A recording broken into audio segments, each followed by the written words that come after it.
Assalamu alaikum. As-tu déjà visité la Kaaba ou la mosquée du prophète alayhi salatu wassalam? Si tu as déjà visité Masjid al-Haram et Masjid al-Nabawi, tu peux comprendre à quel point ces lieux sont beaux et spirituels. Lorsque nous nous y rendons, nous nous sentons émus, connectés et indifférents aux affaires du monde. Parlons des miracles qui se sont produits lorsque ces lieux saints ont été reconstruits et réaménagés. La personne qui a construit Masjid al-Haram et Masjid al-Nabawi s'appelait Mohammed Kamal Ismail. C'était un architecte et ingénieur égyptien. Frères et sœurs, la personne qui a conçu et reconstruit les lieux les plus bénis du monde, Masjid al-Haram et Masjid al-Nabawi, peut-elle être un homme ordinaire? Non, cette personne ne pouvait pas être ordinaire. Le docteur Kamal Ismail a été le plus jeune diplômé de l'enseignement secondaire en Égypte. Il est ensuite devenu le plus jeune diplômé de la Royal School of Engineering. Il a ensuite été envoyé en Europe pour obtenir plusieurs doctorats en architecture islamique. Il a été le premier à prendre le contrôle de l'ensemble de la conception et de la reconstruction du Haram et du Nabawi. Malgré l'excellence de ses diplômes et de son expérience, il a refusé de prendre ne serait-ce qu'1 centime pour mener à bien cette tâche longue et difficile.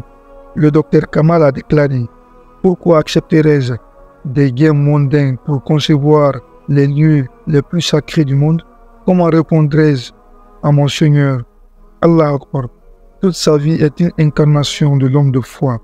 Il avait une petite vie personnelle et c'est pourquoi il passait la plupart de son temps dans l'adoration. Il ne fait aucun doute qu'Allah avait choisi cette personne. Il avait plus de 80 ans lorsqu'il a signé le contrat de la conception des 2 lieux saints les plus sacrés du monde.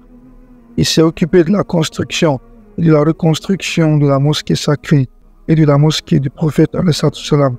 Après cela, il a passé ses années à travailler pour les lieux sacrés sans aucune couverture médiatique ni projecteur. Il n'y a pas que des architectes. La conception et la construction du Haram et du Nabawi sont des miracles en soi. Le matériau de construction utilisé ici est le plus rare au monde. Si tu as eu la chance de visiter ces lieux saints et bénis, tu sauras que malgré la chaleur torride de l'Arabie Saoudite, le sol de Haram et de Nabawi est frais au toucher. En effet, le marbre blanc utilisé est une espèce rare de marbre blanc, comme la neige que l'on trouve au Liban. Le docteur Kamal s'est rendu en Grèce et a acheté cette montagne rare où ce marbre a été trouvé. Ce marbre est connu pour son éclat extraordinaire, sa couleur blanche et ses propriétés thermiques. Il se débarrasse de la chaleur de l'air et sa surface est fraîche au toucher. Lorsque la construction de Masjid Nabawi a commencé, le roi d'Arabie Saoudite a demandé au docteur Mohammed Kamal Ismail d'utiliser le même marbre blanc. Le marbre qu'il avait acheté pour le Haram datait de 15 ans. Il n'était pas sûr que cette société l'ait encore en stock. Quoi qu'il en soit, il est allé rencontrer le dirigeant et lui a raconté l'histoire. Comme prévu, le marbre avait été entièrement vendu.